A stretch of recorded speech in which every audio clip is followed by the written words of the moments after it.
So, Elden Ring has undoubtedly given us some of the greatest bosses in gaming history. And I've always thought of the Remembrance Bosses as the main attraction or the main progression of the game bosses that you have to beat to consider yourself as someone who's really completed the game. So, in light of that today, I'm taking it upon myself to rank the main game Remembrance Bosses. Keep in mind that this ranking is completely based on my personal opinion, looking at boss placement and enjoyability above the difficulty. Alright, let's jump right into it with Godric.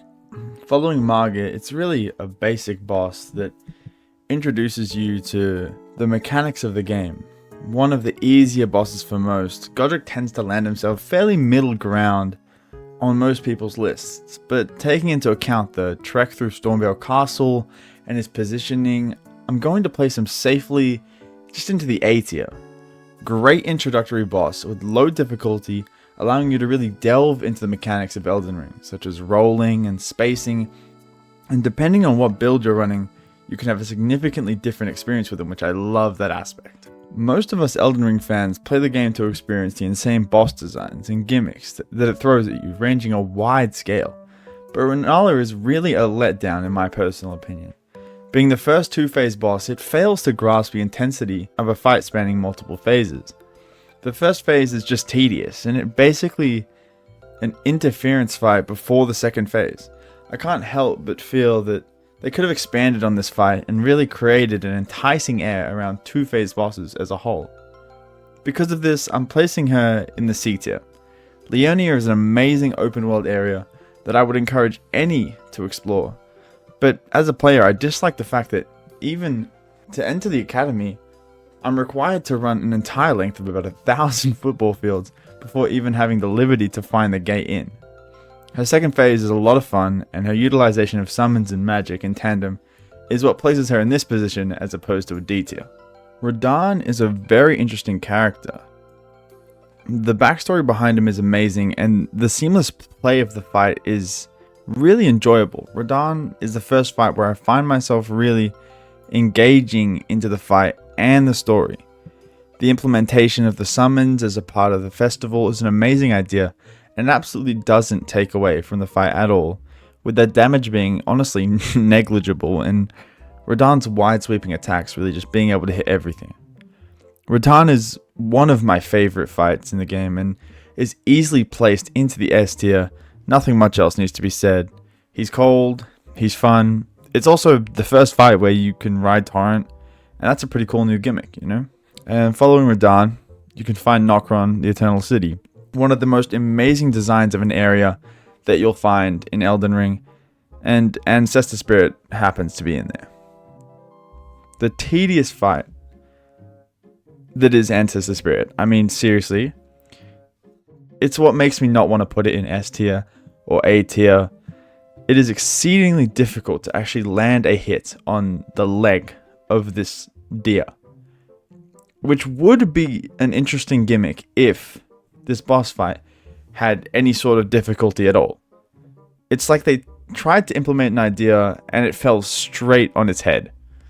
So, I mean, aside from this, the boss itself and Nokron are just amazing, leaving it in a respectable B tier.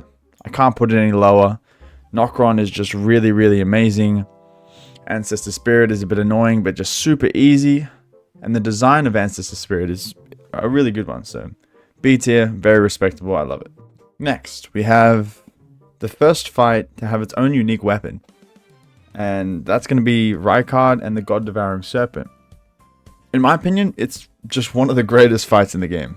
It's extremely enjoyable and has decent to low difficulty, but that's kind of part of the whole idea. You get given this weapon and it's very, very enjoyable because all you got to do is stab him and you get this special ability, and it's really, really cool. And I just love it a lot. So it's decent to low difficulty, enjoyable fight, as long as you use the Serpent Hunter, of course. If you use a regular weapon, you'll find that this fight is a fucking difficult fight. But if you just use the weapon how it's supposed to be, definitely very easily going to go straight into the S tier. If you know, you know. That's it.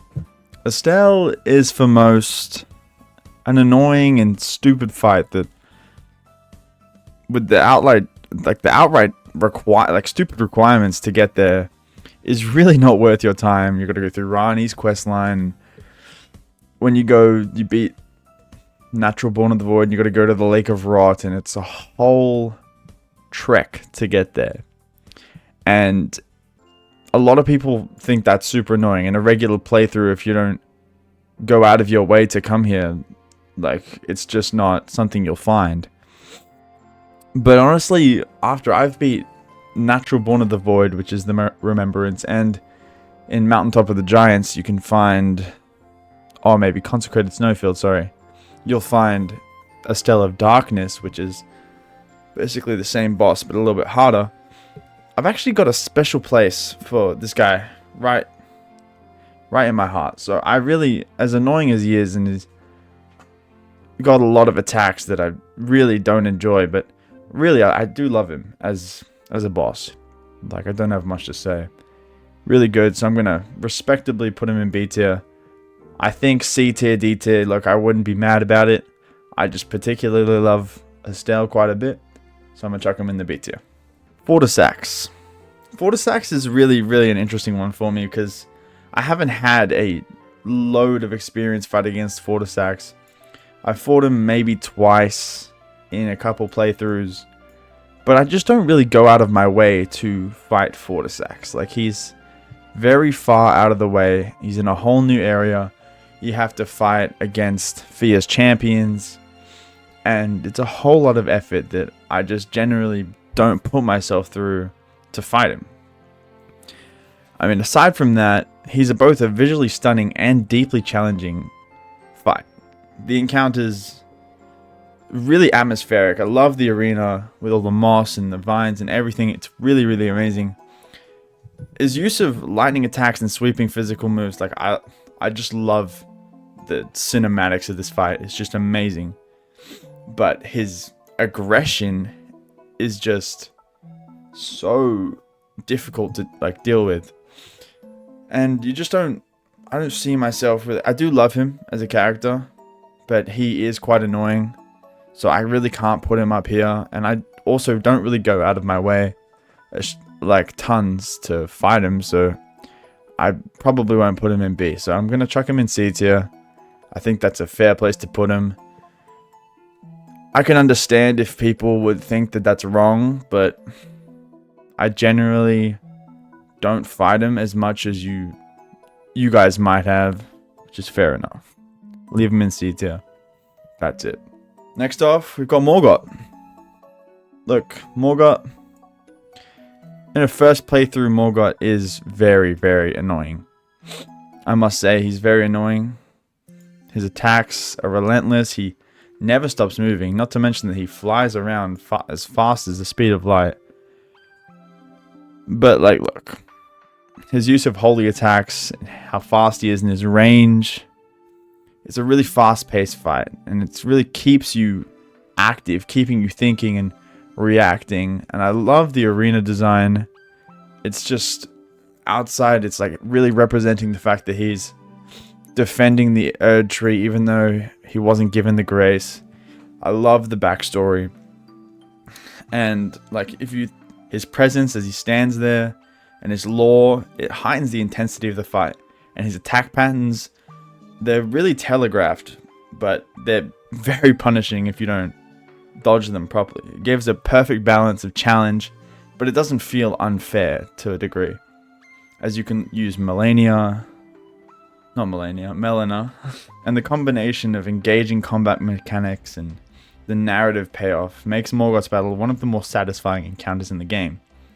I'm gonna put him in B tier, simply because it is possible to make him do exactly what you want. You can cause him to do the exact attacks at the exact time that you want him to, and it kind of makes the fight a little bit too easy, and I don't love that about it. So I'm going to chuck him in B tier, but he's an amazing fight and I do really love him. Next is the Fire Giant. The Fire Giant in Elden Ring offers a unique and memorable experience. The scale of the battle is it's kind of impressive. He's a massive giant over the snow landscape. I really love just the arena is amazing. But the fight is very cumbersome. It's he's very slow. His lumbering movements in his large arena make positioning and hit detection really, really frustrating. Despite this, the second phase adds more complexity and excitement as he becomes more aggressive and active, and he moves around quite a bit more without rolling away. And while this is challenging, the fight scale and make it visually it's really visually striking, but sometimes it can be really clunky. I can remember more than once having issues with the lock-on system in phase 2, and the overall improvement in resistances in the second phase, whilst having no clear weak points to attack, really makes me want to put this guy in D tier. But okay, I'm going to put him in C tier. Leave him in a safe, respectable C tier because he's a really good fight. But he is so annoying, and I've spent too many hours fighting this guy. So C tier, he's not going any higher than that. Moog is an interesting character, and he stands out as one of the most intense and enjoyable encounters. And he ranks pretty highly in my opinion, just because of his unique mechanics and atmosphere. And Moog's blood-based magic and relentless aggression keep the player consistently on edge, while his ritualistic chanting and crimson-lit arena create a haunting and almost realistic atmosphere that I just love. The fight's defining feature is the blood curse mechanic, which introduces a strategic challenge as you just have to manage your health bar and avoid his knee heal attack, which can sometimes catch you off guard and really just get you if you don't drink your health potions fast enough. And its unpredictable moveset and the tension of the second phase amplified the excitement, making it both a visually and mechanically engaging fight that leaves a lasting impression on me, especially so he's gone straight into A tier with Godric. Alright, so here is really a weird fight, because this is undoubtedly the hardest fight in Elden Ring, Malenia. The fight against Malenia is one of the most iconic and challenging encounters. It offers like a very exhilarating experience for dedicated players. His speed combined with a life-stealing ability on each hit makes Malenia a relentless and unforgiving opponent that really can just get on your nerves very, very fast. And her dance-like combat style, it demands precision, quick reflexes, and flawless dodging. So, look, I'm gonna place her in S tier. The transition into her second phase, where she transforms into the Goddess of Rot, adds a dramatic shift in pace and danger, with Scarlet Rot raining down and even more aggressive moves. Malenia's difficulty makes this battle a true test of skill and patience, whilst creating the most annoying and difficult fight in Elden Ring, but I think it would be rude if I didn't safely place her into the S tier. The battle against Malekith is fast-paced, exhilarating for players who love challenging and unpredictable encounters. Malekith's incredible agility and aggressive moveset, infused with death-inflicting attacks, force players to react quickly and adapt on the fly. The first phase, as Beast Clergyman, offers a more grounded but still intense combat, while the second phase sees Malekith transform into a swift, blade-wielding menace. With the way he flies across the pillars, his slashing attacks, and he has range is insane. His black flame attacks, and he basically has aura for the whole fight. And he's one of the best looking fights mechanics in the game. Look, I think it's undoubtedly his arena, his looks, just the way he plays, fast paced, is on the ball constantly at all times. It feels like he never gives up. He's always relentless. It's not even a question. He's going into S tier. Alright, Placidus Axe. Easily one of my least favorite bosses. D. No, but on a more serious note, he really gets under my skin. With his entourage of relentless attacks and teleportation, combined with him basically disappearing only to come down from the sky to one-shot you. Combining with his nuke attack, he's arguably one of, if not the most annoying fights in the whole game, barring the Godskin duo. And I can't put him above C tier. He's only going here because he has great design and attack variability, but he can still go fuck himself. Alright, Godfrey and Horaloo. Yeah, this is a fight. I mean, if you look at the relentlessness of both phases, combined with the damage, if you don't give this fight at least 100 runs, you really won't even know what hit you. A really weird fight that capitalizes on all the weaknesses of the Tarnished. As in, he'll blow you away and he'll dash over at Mach 20 before slamming you into the ground, making this fight the most rage-inducing thing in the history of From Software fights, in my personal opinion. D tier. Lastly, the last boss, Radagon, Elden Beast. Really a fight that I love and I hate. The designs are peak and the arenas are amazing, but if I see Radagon parry one more of my Elden Beast is enjoyable. And once you understand the moves of both phases, it really becomes a fairly enjoyable fight, garnering a respectable... Yeah, I mean, this is a tough one for me. I think B tier is a fair place for him. But the fact that we can't use Torrent in the Elden Beast fight is clearly a crime. Allowing us to finish the game connecting with Torrent really would have been a nice finish, but not to mention, if you're going to make the Elden Beast run away the entire fight, then at least do us this favor and even out the playing field. Alright, so here it is.